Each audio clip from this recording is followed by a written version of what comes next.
E eu quero agradecer aqui um ajuste que nos deu aqui nesse formato o Roberto Robaina, pela larga experiência e conhecimento, né? Não só do tema hoje aqui, que nós temos tratado muito, mas dos atos em geral, porque eu acho que nós vamos conseguir dar um formato, e nesse sentido a mesa pede a colaboração de todos, dar um formato que tenha conteúdo, mas também agilidade.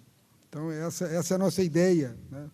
Vereadora Fernanda Melchiona, essa é a nossa ideia do ato de hoje aí, né?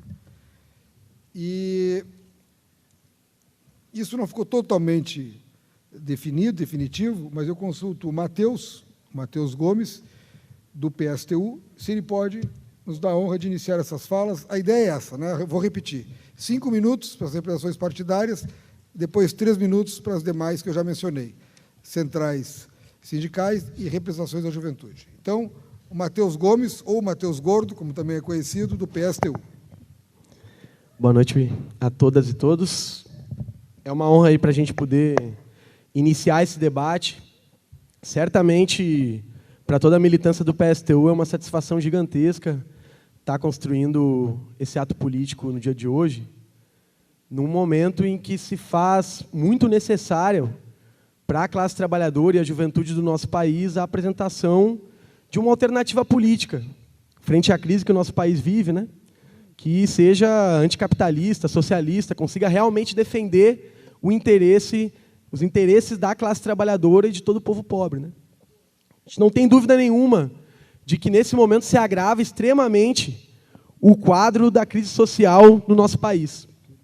Junto com o ajuste econômico e todas as medidas que os governos e o Congresso vem votando no último período, cresceu também a criminalização da pobreza, o genocídio do povo negro, que o digam os moradores da Zona Sul da nossa cidade, que, em meio à greve dos policiais contra o parcelamento dos salários, sofreram muito, mas que, nesse momento, seguem sofrendo com a guerra do tráfico de drogas e também com a violência policial.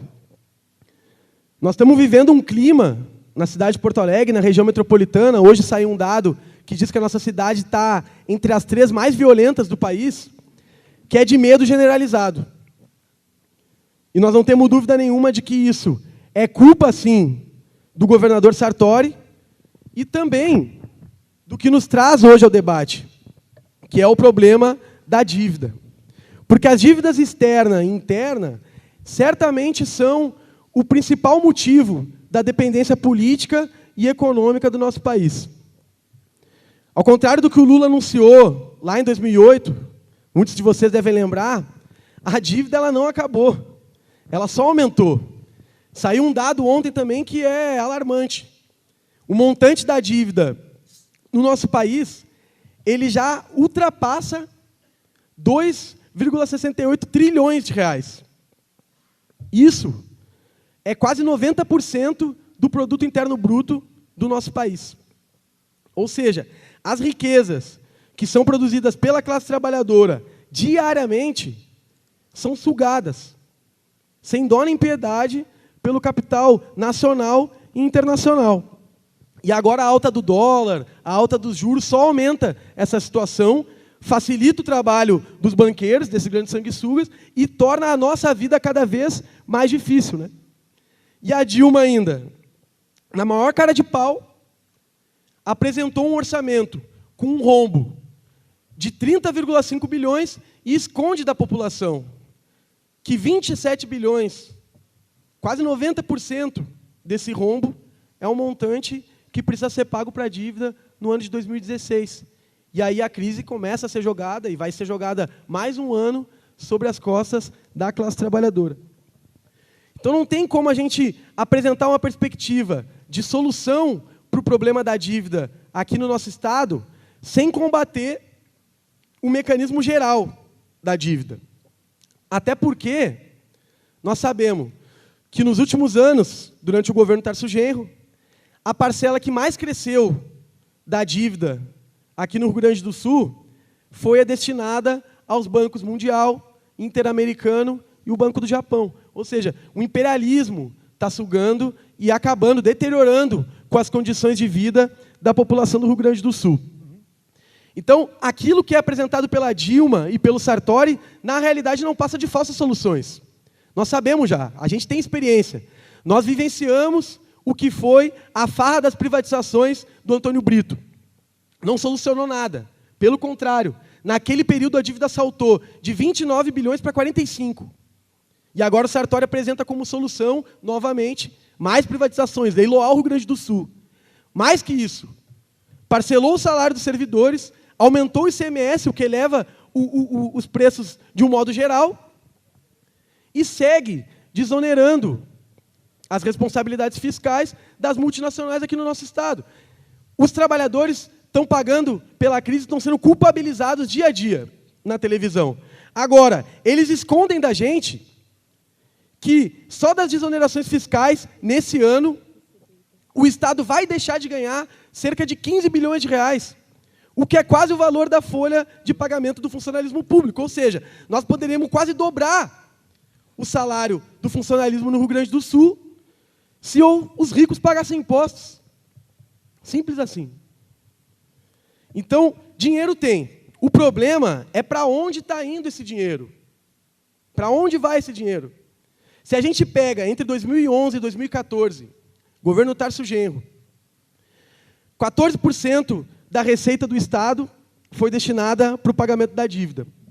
A gente poderia construir 2.000 quilômetros de estrada no Rio Grande do Sul, erguer 1.000 unidades básicas de saúde para o povo não morrer na fila do SUS, construir cerca de 50.000 moradias populares para a população pobre, para o povo negro aqui na cidade de Porto Alegre, o que acabava com o déficit habitacional na cidade. E criar 240.000 vagas em creches no Rio Grande do Sul para as mães e os pais trabalhadores terem onde deixar os seus filhos. E reverter essa situação de caos existente hoje na periferia da nossa cidade. Tempo, camarada Matheus. Dava para fazer isso com o dinheiro da dívida. Agora, essa realidade é ocultada pelos governos.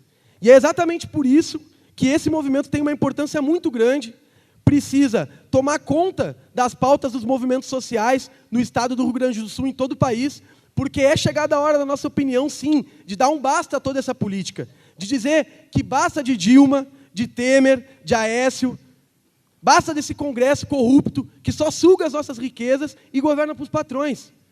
Nós, sim, é que temos legitimidade para derrotar esses governos nas ruas e tirar do centro das atenções as medidas que são tomadas tanto no Congresso Nacional quanto nos parlamentos a nível estadual e municipal. Porque de dentro dessas instituições só se serve ao interesse dos patrões. E é nesse sentido que a gente quer concluir saudando a iniciativa do deputado Pedro Ruas de propor a frente parlamentar. Ela deve sim ser um ponto de apoio para as mobilizações dos movimentos sociais, para que com muita unidade a gente consiga impor essa pauta que é urgente e a raiz dos problemas sociais e da crescente desigualdade que a gente tem não só no Rio Grande do Sul, mas em todo o Brasil. Com muita unidade, a gente vai conseguir avançar sim sobre essa pauta e é para isso que tem que servir esse ato de hoje. Apenas um começo de uma mobilização que não tem data para acabar, mas tem um objetivo para ser cumprido, que é suspender e auditar o pagamento da dívida aqui no nosso estado e também em todo o país. Muito obrigado.